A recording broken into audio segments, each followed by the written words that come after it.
Hello and welcome to the aForm show. My name is Alan George and thank you very much for tuning in. Each week, we sit across from thought leaders and change makers in the architecture and design space of the GCC. We dive deep into their experiences, both professionally and personally, and share their valuable insight as to what makes them tick. Our goal is to add value to your day and help you navigate your own personal creative journey. Finally, the opinions and the views of the guest speakers are that of their own. They do not necessarily represent the views and the opinions of the show or the host.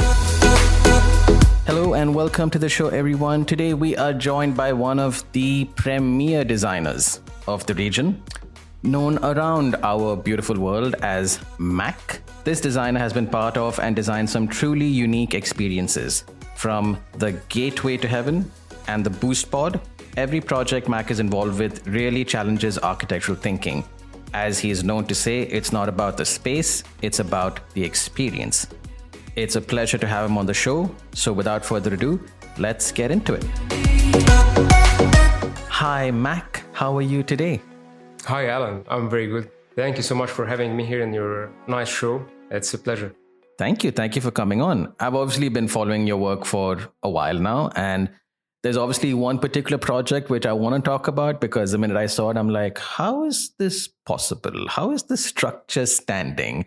Where is this water coming from? But of course, we'll get into that. Before we do, I want to start off a bit macro. You've obviously been in the industry, in the architecture and design industry here for a while now. I kind of just want to get your thoughts on what do you think of the design ecosystem at the moment? Not just in Dubai, but maybe even the GCC. What are your thoughts on it?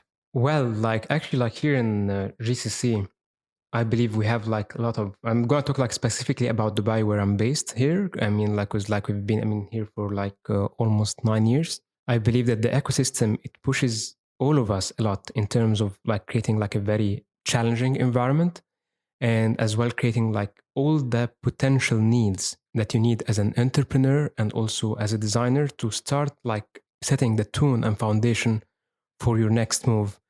And I would say that it happens through many key elements. One of them is you have a lot of design events happening all around the year, like Dubai Design Week, many Art Week.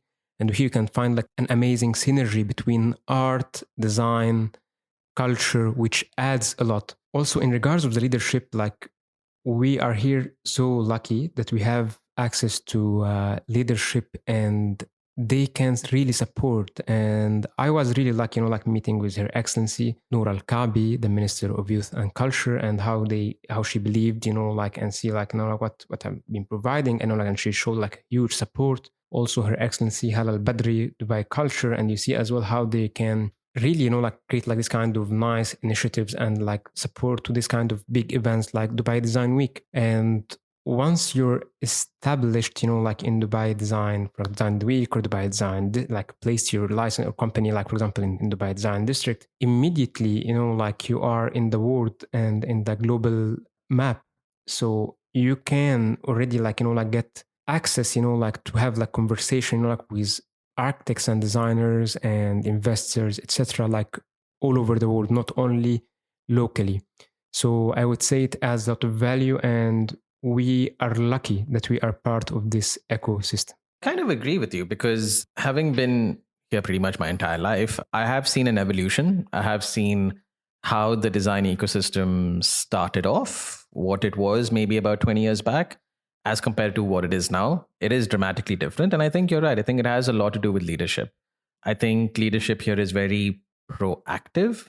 And you're right. I mean, I've been a part of SICA and things like that back in the day. And yeah, I mean, if you're good, you will really get a very good platform to kind of, take yourself to the next level.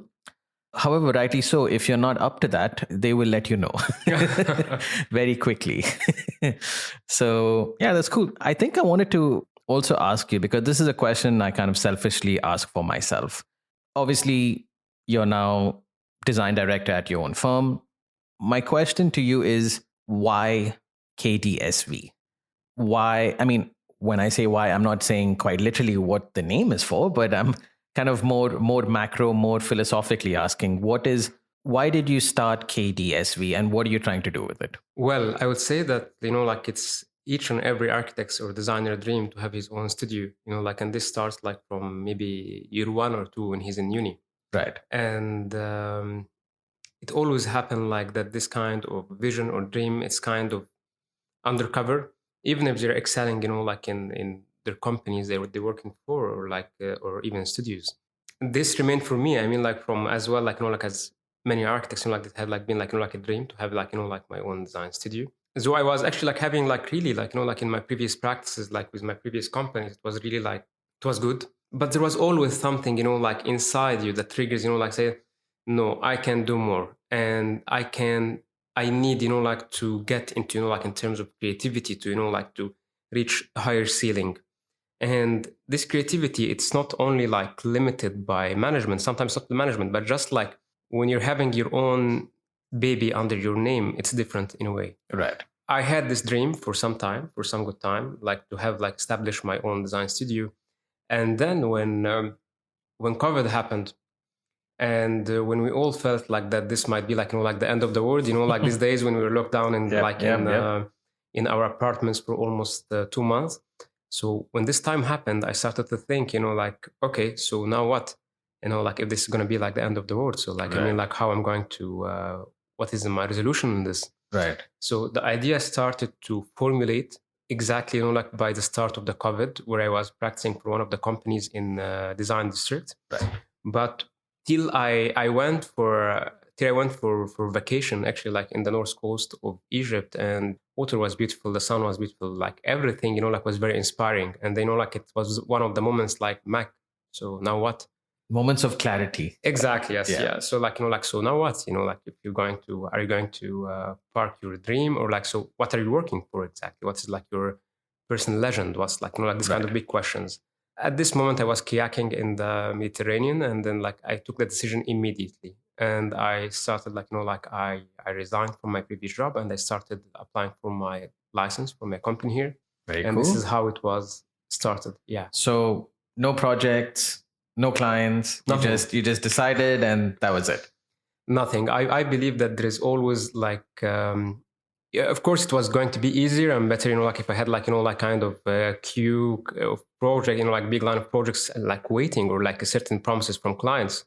But this was not the case. The case was that I found that it will take time for me to, like to start to establish this kind of foundation.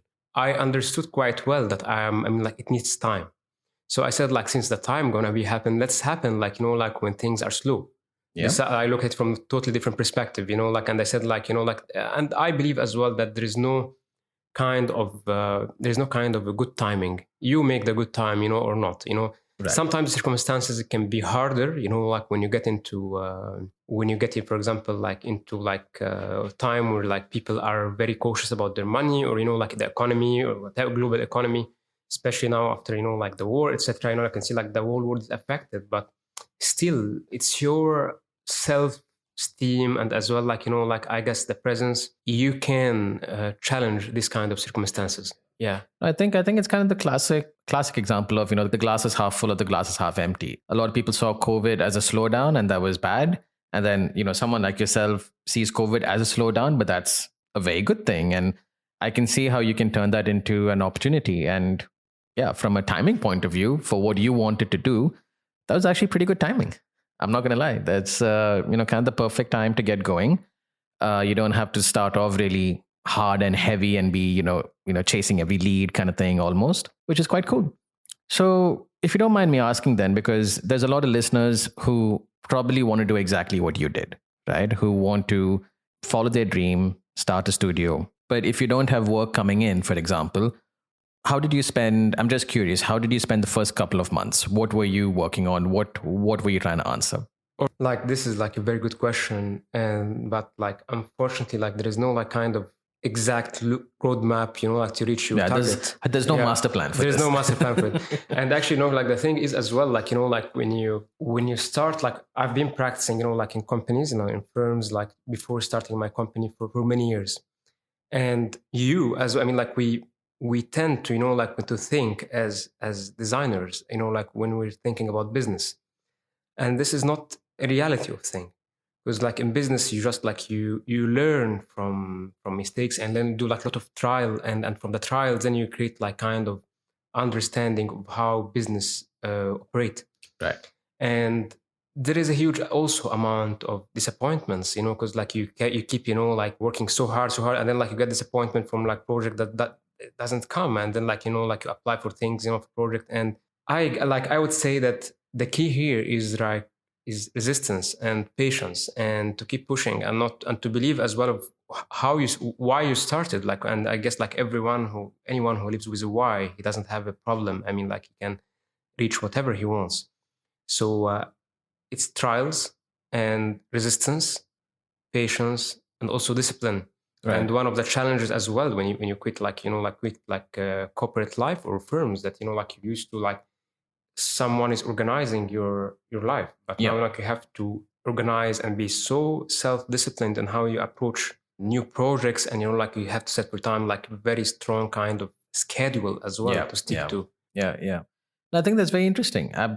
I completely agree. I've thought about this a lot, and I've thought, what am I going to do with so much time? And it is quite scary. I'm not going to lie. It is quite scary when I think about it. But I just want to touch back. I think a key point which I'm taking away from what I'm hearing is you were also aware of your surroundings. It wasn't just, I want to work on what I want to work. I think especially your two projects, the Boost Pod and the Gateway to Heaven, as you said, were inspired because of what was happening around you, because of COVID, and that's what gave you the inspiration for these projects. The Boost Pod is fairly self-explanatory. When I saw it at Design Week, it made sense and I understood why there was a need for it. I'm not going to lie, for Gateway of Heaven, and this is finally, we're here to talk about this particular project. I can't really describe it for our listeners. And unfortunately, if you're listening to this, maybe this is where you pause and go Google this and find out what it is and see it. Because once you see it as a designer, you will have questions, I'm sure. So I kind of want to hear from you, MAK. Walk us through that process. How did that project come to be? What were you trying to answer? Gateway to Heaven, it's one of my favorite babies. And we all have many babies everywhere. I like all of them, like it's like there is like kind of a strong emotional attachment, when it comes to, like your projects. And I feel like, like there's a huge bond to them, and each one has part of myself. Gateway to Heaven, like actually like Gateway, I mean like Boost Pod as well, since you mentioned, I mean like Boost Pod as well was born as well because of COVID. And both projects, Boost Pod, like it addressed like a lifestyle project in terms of a new adding value, and Gateway to Heaven adding value on a spiritual journey. And COVID played a big role as well, like like in how you can reach new limits. And again, like back to your question of COVID, I saw COVID as an opportunity. Like, because for example, like you're telling me, like, for example, how you started like your first projects. And for me, like, since there was no projects like in the line, I started to create my own opportunities. Right. So like, for me, like the most inspiring thing was COVID itself. So when it came to Gateway to Heaven, like I found that people, they need, like a chance to think and to reflect and to connect. Each one with his beliefs. But like, I was thinking, like if you want to create like a gateway or like on a spiritual level, looking at the sky, like, I mean, like it's, like each and every one of us, like when you're having like you want to connect and you want, like to have this kind of moment with yourself, look at the sky and you can talk to the sky. Like each one has like his own religion and beliefs, but again, it's something that's universal. Yeah. And I was thinking about something, like that can be as well like universal and timeless. So looking at the sky and saying like, how can you create, like an opening in the sky, like how can you create like, this kind of slot, you open a slot in the sky so people can connect and can think, and as if like, like you open for them a door to talk to the bigger power, like, and for example, for Muslims, like we have God, I mean, like for Christians, I mean, like each religion, like you have like your own belief. Yeah. But again, just like, opening a door in the sky that can connect you to something, So it started from this point, like from opening a gate. Then how to apply this? So the idea, it came, it's a very simple idea, but when you're moving, like on an urban scale, and moving around, like a city, and you find like this kind of open slot in the sky, and in this slot, it happens through creating, it's a canopy, stainless steel, highly reflective, that's carried by 60 stainless steel columns, and there is like having like water threads around them, and they reflect these water threads, so eventually you feel as if like there is a waterfall happening and coming from heaven to earth, and it's infinite, and due to the quality of the material of the canopy, so you always feel that you don't find where you start and where you end, so as if you like you created a kind of a shortcut where you connect heaven to earth and give the people the opportunity to sit and to connect and to reflect. True. No, that particular project actually made me stop. I remember the first time I saw it. Obviously, in a place like Design Week, there's a lot of work. So you're kind of walking through and reading a few things. And when I first saw it, I actually had to like stop and like look at it, and then actually think. It raised so many questions, which I thought was really interesting. And structure was definitely one of them. I was definitely wondering how this thing is put together. So thank you for that. I now have a better understanding of how it works. But I think that's not the important thing. I think it's more, like you said, about the actual connection and what it makes you feel. And I think it was very successful in that manner. I'm interested, what was the kind of feedback that you received for this project from other designers?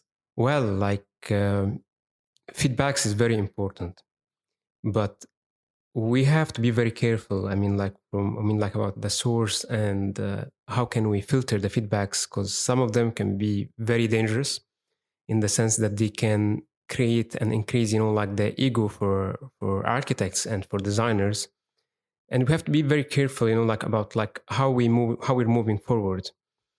And regarding, a question, like Gateway to Heaven had like a very good recognition after from Dubai Culture, from the Ministry of Culture, and also from normal people. Like not architects and designers. And for me, this is very important, because the more I feel that the project is touching, like people who didn't study architecture and design, the more I feel like it's more successful, because by this point, I feel like I've added something, or like that I have change someone's life almost. Yeah. Exactly. And changing someone's life. Thank you for making this like this word, but exactly, changing someone's life. By the way, we as architects, like sometimes changing someone's life is just you draw a smile, or you can, we're not into politics, but we can create an impact by like making people's lives better, like by just making them like smile, making like them wonder, make them like have like a different new experience. And for me, this is like it's a big success. I would like actually to add here like a very as well like important point, which is about feedbacks. I guess that the first feedback for each architect and designer, it started by like when you are creating like the new creation, new idea, new building, new space. It's something that's inside of you that tell you like it gives you confirmation first. And for me, actually, like this is very, very, very important, because it has to be like internally, you have to kind of approve and believe that you're really doing something good. And without this inner feedback, even if you got like external feedback, which it can be like way louder, which can be like give you like a lot of fame, but this internal feedback, it's and integrity, for me, it's like the most important and honest kind of expression. Right. I agree. Again, age-old saying, you can fool everyone in the world except the person in the mirror, Exactly. Yes, exactly. So yeah, completely agree. And there have been times with me as well, wherein, I've worked on projects and I know it could have been better. I know that I could have done, different things. But when everyone sees for the first time, they're like, oh yeah, that's pretty cool. And, and I forget that, no, I should still push more. I should, really take this design where it needs to be. And only I know that, because, I know that and nobody else does. So I completely agree. Absolutely. Alan, since you are an architect and you've been in practice for a long time, let me like ask you this question. So, ask me a question. This doesn't happen often. I'm ready. Let's go. Which project you did, you feel like you're fully happy and satisfied and proud of? If you can tell me about it. I can. In fact, I can show you. I actually have it tattooed on my arm. Oh, So, really? and it's not the most, glamorous airport projects or anything like that. In fact, it was a very, very small intervention. It was a little pavilion for a member of the royal family in the palace. A very interesting brief. It started off as more of a meeting space, which became more of a tea lounge, which became a slightly larger meeting space. But what was interesting was that it had to be a truly indoor-outdoor space. Truly, as in not like I open a door and there's fresh air coming in, but truly I want to bring the landscape in and bring my living space out. And the reason why that particular project stood out to me was there were some design constraints on site, which I feel I'm a big fan of. When you have constraints, it actually helps the project. Of course. It doesn't cause a problem. It actually helps you along your way. So there were some constraints. It was a big learning for me with some of the systems that we applied. We had these massive kind of jumbo panel, sliding doors, and just being able to kind of almost make walls disappear once these windows were open, and a lot of detailing and things like that. Again, not the most biggest glamorous kind of project that I've done, but one of the first ones where I felt it was really, really, like you said, going to change somebody's life. Somebody is going to come there, sit there and think, oh, this is pretty cool. I feel good here. This is a nice vibe. I like this place. Someone is going to do that, I'm sure. And I got that feeling when the project was handed over, kind of just a day before or something like that. We went to kind of, photograph it and things.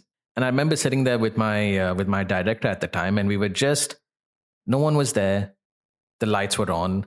We had some water features, so you could hear, a bit of the water rippling. Think this is placed in almost the middle of a forest, right? And this is what you're looking at. And it was a very serene feeling that it got designed the way that we had intended it.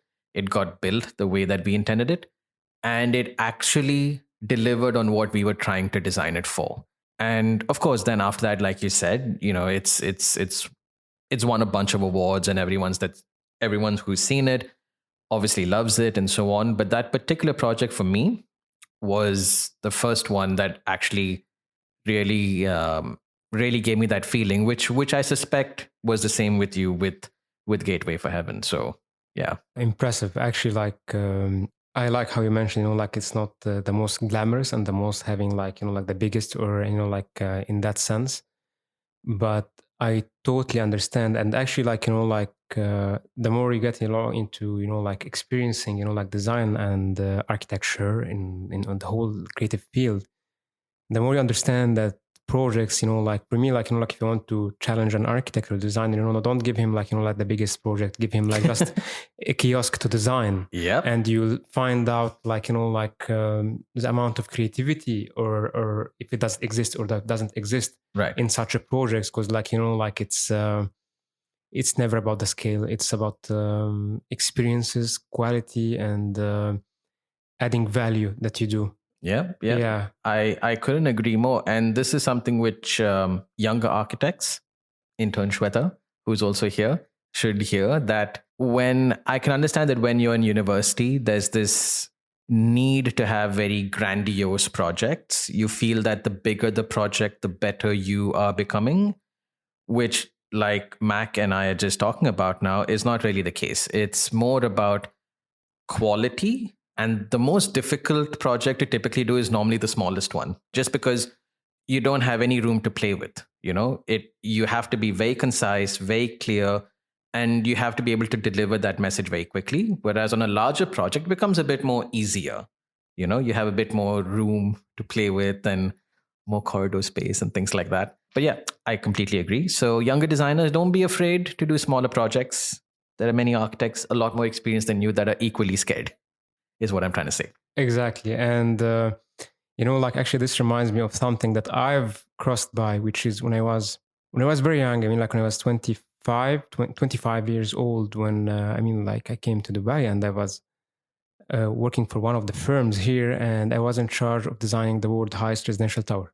And this, at a very young age, when you get, it was an internal competition first, and then I got it. Then this project went into media, and on the second day you wake up finding your project and your baby, it's on all the media like CNN, Guardian, Daily Mail, everywhere, with the sketches, with everything, that you've been, I've been doing. And this raised a big question for myself, that, when you're very young and starting your career, I started my career by the way very early at 20 years old. So it was already 5 years old, but still 25 years old, was very, very young architect. But though I don't believe so much in age and experience, because when you look at Pompidou Center, when Richard Rogers and Renzo Piano did it, they were extremely young as well. But back to the point where when you get this kind of chances at a very young age, it raises a question of what's next early on. And this for me was kind of extremely nice and scary, because if you started by this, then what are you doing next? Because you're always looking that the more you get experience, the more you're gonna get bigger project. But what if you started with a huge kind of world record kind of project, breaking world record, world highest residential tower? So what will you do next? And this made me actually understand that it's not the biggest, or not, it's not the biggest challenge that you do the biggest, but the biggest challenge for me is to do the project that touch and add value to the people the most. Otherwise, I will lose my motive of keeping the why. The why. Yeah, exactly. Yes. Yeah. No, I agree completely. You touched upon an interesting point, which is, funnily enough, what I wanted to ask next. kind of the whole what's next. Obviously, I've been a fan of your work, and I've been following KDSV with projects like the Gateway of Heaven and Boost Pod. These have obviously been very well received, and definitely have created a platform for you. So I want to understand from you, as design director of KDSV, what are you looking forward to? Are there any types of projects that you want to be working on in any particular part of the world? Or, basically, what are you looking to do with KDSV for the next 2 to 5 years? All right. KDSV, it's my baby as well, and it's part of myself. What's happening next? It's a continuity to what have been started, of projects that create an impact and add value. The past 2 years, when we started KDSV, we were, started setting the tone and the base of our direction. And by the way, this as well, it's something that we don't, no one teaches it in the university, or even when you're working in practice, that it took me some time to understand what I'm selling, or what exactly do I want to focus on. And this is one of the most important journeys for any entrepreneur to go through. Because when you go through this trip, you start to find out what you're really searching for and what you're really looking for. So the first year, we were, trying, to exactly understand, what kind of projects we want to be working on. And actually, we reject some of the projects that we received, even back in the time, we didn't do this. We used to, accept projects because we wanted to, just, to make the company, start to be delivering and progressive. But at the same time, we learned that some of the projects, it's not our cup of tea. We have to be very careful, because they can waste energy and time and resources, and also direction and where we're heading. So back to your question, what we're going next. Now, actually, we're having I don't you asked me which city, for example. I always consider the world it's my playground. And what type of projects as well, I try as much as I can to remove all these kind of tags of being an architect or an interior designer or product designer or an urban planner. I'm a designer. Yes, I studied architecture, I've been practicing architecture, but I'm a designer, and I work, I remove all these kind of labels to make sure that I have enough freedom not to be limited by certain shape, form, etc. And I believe in architecture study. If for anyone who have had like good education, I mean, like you have enough tools and to use it to shape any kind of solving any kind of design problem or like kind of challenge to sort it. Either it's in interior design, landscape design, architecture, urban planning. All what you need is you need to have to understand codes. You need to understand the dimensions of the human body. That's the first thing. And passion, which is essential.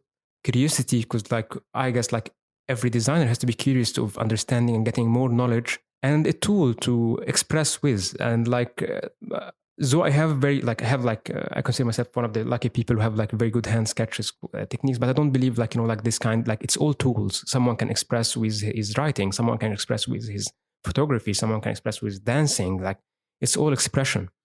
So as long as you have like this kind of elements or key foundation, then you can express whatever you want.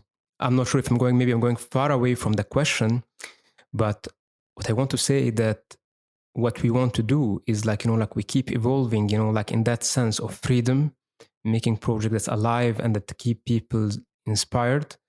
Currently in our streamline, we have like actually like different projects. We have like, for example, like currently we're hired as well as a consultant in one of the most important, the most interesting projects that's first happened of its kind, that's coming to live soon. And it will be something totally different experience. We didn't announce it yet, so I will be happy to share it like very soon with you, Alan, and the show, like as soon as we publish it. This one of the biggest thing that's, I mean, like it's kind of a milestone for KDSV. And we're very lucky that we've been, like working in this project. Also, we have had like also like a diversity of projects. For example, like now I've been like doing art direction and designing exhibition in one of the most historical buildings in Egypt, with some huge like 12 meter by on a height like of a 10 meter kind of an installation. That's in Egypt. We have had like also like some kind of residential projects, like also like one in Cairo and one in Dubai, and all of them as well. They're trying to address the thing with a totally different kind of solution. We reject standards. We reject to be put in a kind of a mold. So we're breaking these kind of rules. We have as well like a very nice commercial project here in Dubai. That's also happening as well, like in the next few months. So we've been working like, and as well like we have one of our product design. It's named Honey Drops. It's now under like manufacturing, which is like a very nice product design that has like addressing, like a need for a new kind of typology of products. So we're removing, like this kind again of labels of, like which category, and we're expanding in many directions, as long as we're maintaining the same key vision, which is to add value and to do designs that makes a difference. Interesting. I don't think I've ever heard that kind of approach before, but yeah, I can think of nobody better who should do it. Probably it needs to be someone like you, and that's very evident with your work as well. So yeah, keep going, man. We're all excited to see what you work on next. Kind of as a final question for the episode, you can take your time to answer this. Don't feel the need to rush. It's kind of a question that we typically ask designers just to understand, where your headspace is and, things like that. So the question is called the utopian question. It's basically if the ideal client comes to you and says, "Hi, MAK, I love your work. I love what you're doing. I have a plot somewhere in the city. Here's my checkbook, no budget. You can make and do whatever you want. The only restraint, the only condition is that it needs to be able to add value back to society." Now, this doesn't have to be, it can be financially, commercially, spiritually, physically, whatever it is fine. But it's an open plot with an open budget. What does MAK and KDSV want to do on this plot? I really like your questions and how you're directing this kind of conversation. It's really like honest. And regarding this question, To be honest, like I'm not so surprised because this was what usually happens with me. Okay. But the only difference that, for example, they come, and ask for this, but the main generator is ROI, return of investment, not True. only True. adding value, to the society. But usually, actually, people, they come to me with sometimes even without the plot of land, they come, just like we want with a checkbook only, that they want to do a project and what kind of project they can do. Because we do ideas, sometimes, Right. we do ideas and we do something that never existed before in Right. that sense. So I'm used to this situation, but that kind of project description, which you said, something, to add value to society, usually it doesn't come in the first place, but usually this is which I, as a designer, and KDSV as a design studio, always insist to make this happen. And this is a beautiful question because, I want to say something here very clear as well, that some people, they always, and this really, kind of annoys me a lot, when they say, as if there is a conflict of interest of making the project generating revenue and at the same time adding value to the society and culture, etc. And for me, there is no conflict of interest. I mean, in my company profile, we always say think win win win win. I mean, which is think win. I mean, for the client you have to have business running, Yeah. business ROI, and also for the city you have to add value, and as well for the users to have a nice experience on the project, and for myself to build my dreams. So I don't like this kind of four wins.